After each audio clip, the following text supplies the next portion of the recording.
Hello and welcome to adehardy Free Speech. First of all, just before I get into this video, the chat room, while I'm here on my own, I'm not going to be looking at the chat room because I'm not good enough to look at that, talk to you and read that. And anyway, when I get guests on, of course, that's exactly what we'll be doing. And all your comments, I promise you, I read them.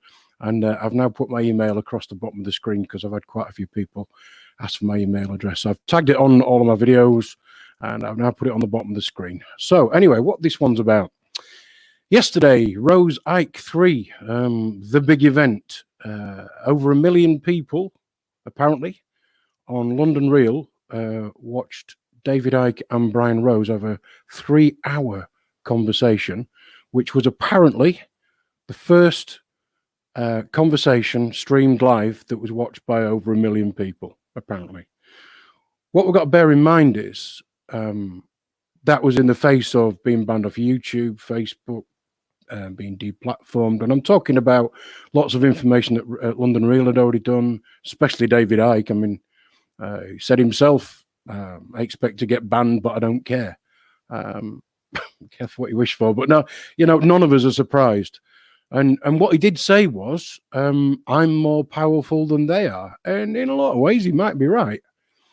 I just wanted to not dissect the conversation, but just a couple of thoughts, really. The first thought is, whether I agree with you or not, I would defend your right to say it. Okay? Which is exactly what London Real have done, and you have to applaud them for that. Whether there's an agenda or not, I don't know. But you certainly have to applaud them for doing what they appear to be doing for all of us. I'm sure there's financial things in there for them. I'm not judging. I'm just saying they've pulled off something really big and good for them, if it is what it appears to be on the face of it.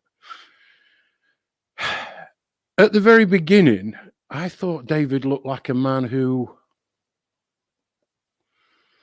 I don't know, he'd just been told that he'd been allowed to carry on up to now, but his time's almost up. That's what he kind of looked like to me. Maybe I'm completely judging it wrong. It's just, you know, when the hairs stand up on your arms and you go, ooh, it just felt like in the first 5 minutes, he didn't look like a beaten man. He just kind of looked like a man who thought, I know this is nearly over, but I'm going to make my stamp on this before I go. And I hope I'm completely wrong. And the reason I hope I'm completely wrong is because, despite what you might think, I agree with the vast percentage, not quite all, but a lot, an awful lot of what David Icke says. What I was hoping to get from the video was, the conversation was maybe something new. Now, because I've watched so much of David Icke's stuff, I don't think there was anything brand new, other than some comments he said near the end. But the information was put down in a way that I felt was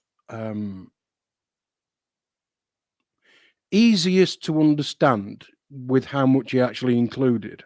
However, I really, really, really wish there were two David Ickes running side by side. One that said exactly what he said yesterday, for those of us who are already skeptical about how the world really works and about what David says. But the people who've kind of worked out already that, you know, something's not right. World events are not what they appear to be. And then I wish there was the David Icke that would appeal to, what is it he says, Betty on the checkout and Bill the bus driver. Because the minute he says non-human entities, he's lost them. When the interview was happening yesterday, I could, so for about 10 seconds, I'm thinking, no, David, please don't say that. Please. And I found myself shouting at the TV, please don't say that, David. And he said it. And I'm like, oh, no. Because what I hope to get, maybe it was selfish, not my conversation. What I hoped to get was something I could say to people, look, at the moment, outside, things are not normal. I don't care whether they call it the new normal, the old normal. This is not normal. For us all to be under house arrest,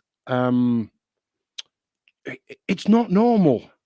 So there's stuff going on that we don't know. And I hope to be able to say to people, look, this is not normal. And I know from David Icke's past, we've all looked at him and gone, nutter. But now more and more and more people are looking at his work and going, actually, But for somebody who is not yet at that point, as soon as he says non-human entities, that then becomes, for me, a conversation that I can't show to somebody who is not yet at that point of breaking through and, let's call it, waking up, becoming aware, I don't know, taking responsibility for their own thoughts, not believe, whatever you want to call it.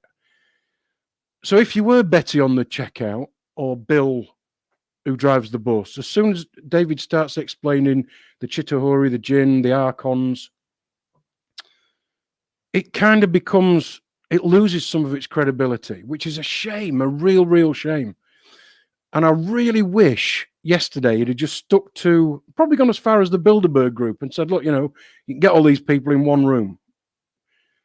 Leave the non-entity stuff when we're not trying to get other people in. Leave that for the videos that people are going to mature into, if you like. And then I thought, is it self-sabotage? Is it on purpose? It sort of begs the question. I hate to think it, but is he controlled opposition? I sincerely hope not. I really do. He is quite right in a lot of things when he says that people prove him right, like by taking him down off YouTube, Facebook, and deplatforming. Because if he wasn't right, why would they take it down? Because it's not part of the agenda, which is why they take it down. And there's definitely something going on, without a doubt. This is not normal what we're experiencing. And I applaud both of those guys for trying to bring it into a more public arena where more people can look at it and go, actually, this guy might be right. And that's why I think it's such a shame that, is it self-sabotage? And thanks, Carl, for that comment, because it's you that sort of gave me that comment. And then I think towards the very end, he looked at the camera almost, not quite, and said, I've come here to sort you out. And I will. And then he went into some other stuff and sort of backed that up. And then again he said, I'm more powerful than you are. I've come here to sort you out. And I will. Now, whether that was, I don't think it was bravado at all, but whether it was some self-sabotage or, I don't know, some way of, I don't know, almost asking them to, take their final shot. And I hope that's not I was probably, if I could edit that bit out, I probably would. It was almost a threat to him, bring it on, which is fair enough. Anyway, look, just some thoughts. I happen to think that a lot of what David says is right. It's just those little nags in the back. And I absolutely applaud anybody who can sit there, and it was supposed to be a conversation. And, I thought Brian Rose did a good job because he just let David flow, and probably that's the best way to do it. But this is certainly not a criticism. It's just some thoughts. And I hope everything was as it was presented to us, and there's nothing deeper. I just wish we'd got that video that I could say to family and friends that are not yet where we are, look, I know you think he's bonkers in the past, but just have a look at this. But when he said non-human entities, I'm like, no, don't do that, because now I can't use this for what I wanted to do. But hey, look, just my thoughts. It's not my video, just some thoughts. Feel free to comment. And look, I'd love it if you liked it, shared it, subscribed, ding the bell so that you find out when I'm going to put little videos up. As I said, when we do get people on as guests, we will have the chat room live. I know it's live at the minute, and lovely any comments. Feel free to get in touch, adehardy@gmail.com, and don't forget to ding that bell. Anyway, I shall speak to you very soon. Thanks very much for the few minutes of your time. Cheers. Bye-bye.